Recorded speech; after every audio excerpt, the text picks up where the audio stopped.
Asianet serial ആരാധകർക്ക് വളരെയധികം പ്രിയപ്പെട്ട പരമ്പരയാണ് ഏഷ്യാനെറ്റിൽ സംപ്രേഷണം ചെയ്യുന്ന ഗീതാ ഗോവിന്ദം എന്ന പരമ്പര.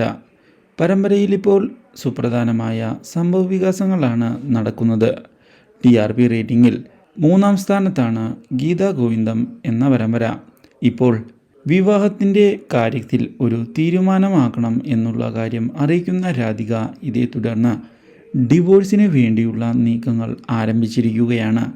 ഇതോടെ തൻ്റെ ജീവിതം രക്ഷിക്കണം എന്നുള്ള തീരുമാനവുമായി മുന്നിലേക്ക് പോകുന്ന നമ്മുടെ ഗീതു സ്വയം കോടതിയിൽ പോരാടുന്നതിനായി തയ്യാറെടുത്തുകൊണ്ട് മുന്നിലേക്ക് വരുന്നു. ഇത് ഞെട്ടിച്ചു കളഞ്ഞിരിക്കുകയാണ് നമ്മുടെ രാധികയെ.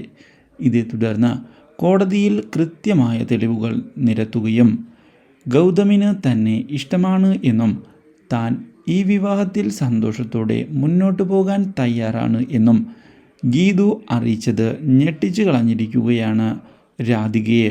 ഇതോടെ കോടതി ഗീതുവിൻ്റെ വാദങ്ങൾ അംഗീകരിക്കുകയും ഗീതുവിന് അനുകൂലമായ നിലപാട് സ്വീകരിക്കുകയും ചെയ്തിരിക്കുകയാണ്.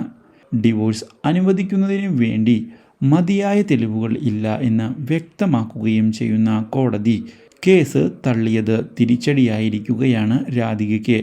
പക്ഷേ വിധി കേട്ടതിനെ തുടർന്ന് ഗൗതം വളരെയധികം സന്തോഷിച്ചിരിക്കുകയാണ്. ഇതേ തുടർന്ന് പുതിയൊരു ജീവിതമാണ് ഗൗതമിനെ കാത്ത് ഇരിക്കുന്നത്. Do like, share and subscribe.